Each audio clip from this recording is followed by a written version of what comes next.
दोस्तों नमस्कार, स्वागत है हमारे इस यूट्यूब चैनल पर। इसका नाम है बायोलॉजी किंगडम सुदर्शन सर। ठीक है दोस्तों, आज जो है हम लोग आपको बहुत बढ़िया चीज बताने वाले हैं। थोड़ा सा ध्यान दीजिएगा और एक बात आप हमेशा याद रखिएगा, कोई अगर आप नया वीडियो देखते हैं, उस वीडियो को देखने से पहले पीछे वाला वीडियो को जरूर देखिएगा। अगर आप पीछे वाला वीडियो को देखते हैं तो आपको बहुत अच्छा चीज समझ में आएगा और मेरा प्रयास 100% रहेगा आपको बहुत अच्छा से समझाना। ठीक है दोस्तों, तो आज हम आपको बताने वाले हैं, मैंने पिछले क्लास में मैंने आपको बताया था वर्गीकरण के मौलिक सिद्धांत क्या क्या होते हैं, जिसमें हमारा पहचान हो गया था और नामकरण चल रहा था। और नामकरण में मैंने आपको बताया था द्विनाम पद्धति को बता रहा था, और द्विनाम पद्धति को कैरोलस लिनियस के द्वारा दिया गया था। इस बात की जो है वो चर्चा किए थे। ये जो द्विनाम पद्धति है, इस द्विनाम पद्धति के बारे में मैंने आपको बता रहा था। इस द्विनाम पद्धति को कैरोलस लिनियस के द्वारा दिया गया था। इसके द्वारा गया था कैरोलस लिनियस के द्वारा दिया गया था। और कैरोलस लिनियस ने कितनी अच्छी बात बताई।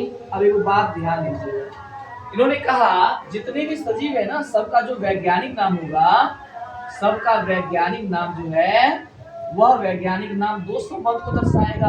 पहला दर्शाएगा वंश और दूसरा दर्शाएगा जाति। पहला दर्शाएगा वंश और दूसरा दर्शाएगा जाति। ठीक है दोस्तों, जैसे आप देखिएगा आम का वैज्ञानिक नाम होता है, जैसे आम है, ठीक है, आम का वैज्ञानिक नाम होता है मैंजीफेरा इंडिका। ठीक है, अब देखिए आम का वैज्ञानिक नाम है मैंजीफेरा इंडिका, ये आम का वैज्ञानिक नाम है। अब मैंजीफेरा इंडिका ये आम का वैज्ञानिक नाम है, इसमें से वंश है मैंजीफेरा और इंडिका इसकी जाति है। एक चीज और जानते हैं, ये जो मैंजीफेरा है ना, इसको जेनेरिक नेम भी कहा जाता है। कौन सा नाम? जेनेरिक नेम कहा जाता है। ये जो मैंजीफेरा है इसको कहा जाता है जेनेरिक नेम कहा जाता है, जेनेरिक नेम कहा जाता है। ठीक है, और आप जानते हैं ये जो इंडिका है, ये जो आपको बताए हैं, ये इसको कहा जाता है स्पेसिफिक एपिथेट कहा जाता है। ये है आपका स्पेसिफिक है और एपिथेट कहा जाता है। स्पेसिफिक एपिथेट इसको कहा जाता है। याद रखिएगा, जो सेकंड वाला है ना उसको स्पेसिफिक एपिथेट कहा जाता है और पहला वाला है उसको कहा जाता है जेनेरिक नेम कहा जाता है। ठीक है, अब जानते हैं ये जो नाम पद्धति है ना, इसकी कुछ नियमावली है। जैसे आप वैज्ञानिक नाम ही देखते हैं, इसकी कुछ नियमावली है। ठीक है, इसके कुछ नियम को ना आपको ध्यान में रखना है। जैसे इसके क्या नियम है, ठीक है, इसका नियम पहला है कि जो भी शब्द होंगे ना सजीव का वैज्ञानिक नाम, वह ग्रीक भाषा में लिखा हुआ होगा। कौन सी भाषा में? ग्रीक भाषा में। तो पहला नियम है, जो वैज्ञानिक नाम होगा ना वह ग्रीक भाषा में लिखा हुआ होगा। पहली बात है। दूसरी बात यह है कि जो वैज्ञानिक नाम होगा ना, उसमें हमेशा पहला जो वर्ड होगा वह कैपिटल होगा, सेकेंड होगा स्मॉल होगा। जैसे मान लीजिए आम, आम का हम क्या बोल रहे हैं? मैंजीफेरा इंडिका बोल रहे हैं। आप देख रहे हैं आम का मैंजीफेरा इंडिका है, यहाँ पर देखिए हम डाल रहे हैं मैंजीफेरा इंडिका।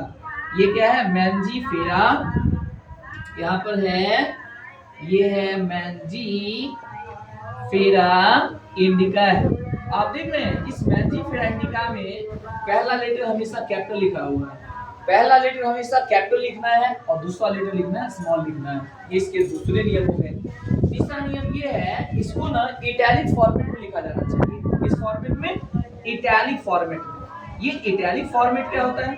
ये इटैलिक फॉर्मेट जो है ना, इस इटैलिक फॉर्मेट में है ना, इटैलिक फॉर्मेट में लिखा होना चाहिए। अच्छा, इटैलिक फॉर्मेट में क्या मतलब? क्या इसको लिखना है, जैसे आप लिख रहे हैं मैंजीफेरा इंडिका, इसको हमेशा ना उसको टेढ़ा करके लिखेंगे। जैसे इसको लिखेंगे मैंजीफेरा इंडिका, मैंजीफेरा इंडिका लिखेंगे, इसको मैंजीफेरा इंडिका लिखेंगे, मतलब हमेशा ना इसको टेढ़ा करके लिखना है। अच्छा, इसके चौथे नियम को आप ध्यान रखिए।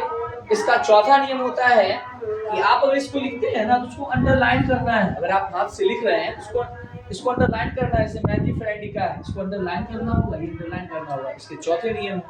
और इसका पांचवा नियम जो होता है ना, वह नियम होता है कि जो वैज्ञानिक नाम है ना, वह वैज्ञानिक नाम अंतिम में होता है। यानी जिसके बारे में जिन्होंने बताया ना, उसका वैज्ञानिक नाम अंतिम में होता है। जैसे स्वीडन के वैज्ञानिक हैं, जैसे स्वीडन के वैज्ञानिक हैं, ठीक है, स्वीडन के वैज्ञानिक जिनका नाम है कैरोलस लिनियस, स्वीडन के वैज्ञानिक हैं जिनका नाम है कैरोलस लिनियस। ये जो कैरोलस लिनियस है ना, इन्होंने आम के बारे में बताया था। अब देखिएगा, अब इनके बारे में जब आप जानिएगा ना, देखिएगा लास्ट में लिखा होगा लिन। अब देखिए लास्ट में वैज्ञानिक नाम जरूर होता है, जैसे यहाँ पर है मैंजीफेरा, यहाँ पर हो जाएगा इंडिका, मैंजीफेरा इंडिका, और लास्ट में हो जाएगा लीन हो जाएगा, लास्ट में लीन हो जाएगा। अब बताइए ये वैज्ञानिक नाम को दर्शाता है, ये लीन क्या दर्शाता है? ये जो लीन है ना वह वैज्ञानिक नाम को दर्शाता है। अब देखिए ये वैज्ञानिक नाम को दर्शाता है ये लीन, ठीक है। अब ये चीज हो गया, अब इस चीज को आपको ध्यान में रखना है, ठीक है दोस्तों। इसके नियम है, पहला हमेशा ग्रीक भाषा का यूज होता है, दूसरा मैं पहला लेटर हमेशा कैपिटल होता है और दूसरा लेटर होता है स्मॉल लेटर का लिखा हुआ होता है। तीसरा इसका नियम है ये इटैलिक फॉर्मेट में होता है, मतलब टेढ़ा लिखा हुआ रहता है। जैसे मैंजीफेरा इंडिका आम का वैज्ञानिक नाम है, देखिएगा उसको टेढ़ा लिखा होता है, मैंजीफेरा इंडिका लिखा रहता है। चौथे इसके नियम है कि हमेशा जो है ना उसको अंडरलाइन किया हुआ मिलेगा, जैसे हैंड से आप लिखते हैं वो अंडरलाइन किया हुआ होना चाहिए।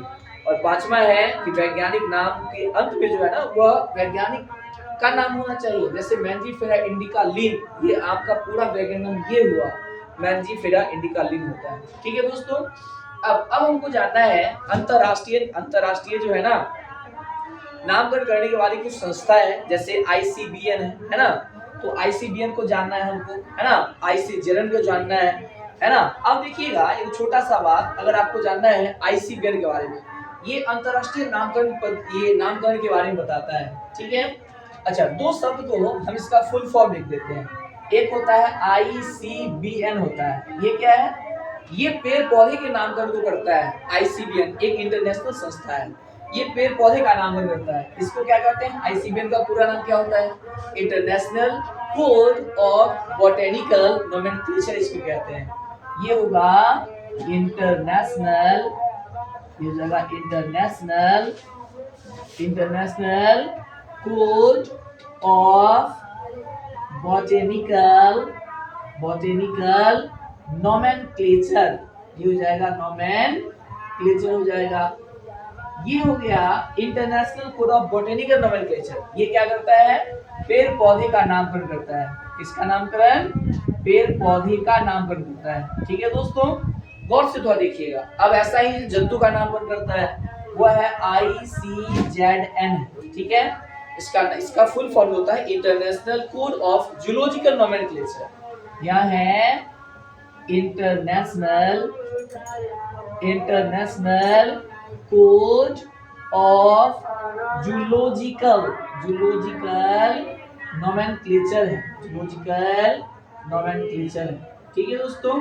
तो थोड़ा सा ना हम इस चीज को ध्यान में रखना चाहिए कि थोड़ा सा कंटिन्यूटी बरकरार रहे। एक दिन का वीडियो क्लास का आपका गैप हुआ था, और आप ना पीछे वाले वीडियो को पूरा देखिएगा, तब आपको ये सब समझ में आएगा, है ना। आज थोड़ा सा मैडम का ज्यादा रिक्वेस्ट रहा था कि थोड़ा सा कंटिन्यूटी ज्यादा बरकरार रहे, तो मेरा ये मन था कि कंटिन्यूटी ज्यादा बरकरार रहे। और हम आपको आज ये तो अच्छा था ही था, हम आपको एक सुपर अच्छा बताने वाले हैं जो हमारे गुरुदेव की रचना है।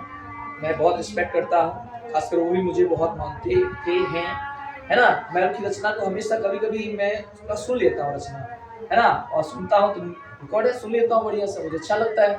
तो आज हम ना एक गुरुदेव की रचना सुना रहे हैं, है ना, क्योंकि गुरु के बिना जीवन अधूरा होता है। आपके लिए मन भेद नहीं होना चाहिए, मत भेद होना चाहिए, है ना। तो गुरु का तो स्थान जीवन में हमेशा सर्वोपरि रहता है ना। कहते हैं गुरु ब्रह्मा गुरु विष्णु गुरु देव महेश्वर, तो गुरु तो साक्षात परब्रह्म है, उनको प्रणाम हमेशा रहता है। और मैं आज जो है गुरु की एक अच्छी सी रचना सुनाता हूँ जो मेरा फेवरेट है, और उम्मीद है कि वो आपका भी फेवरेट होगा, ठीक है दोस्तों।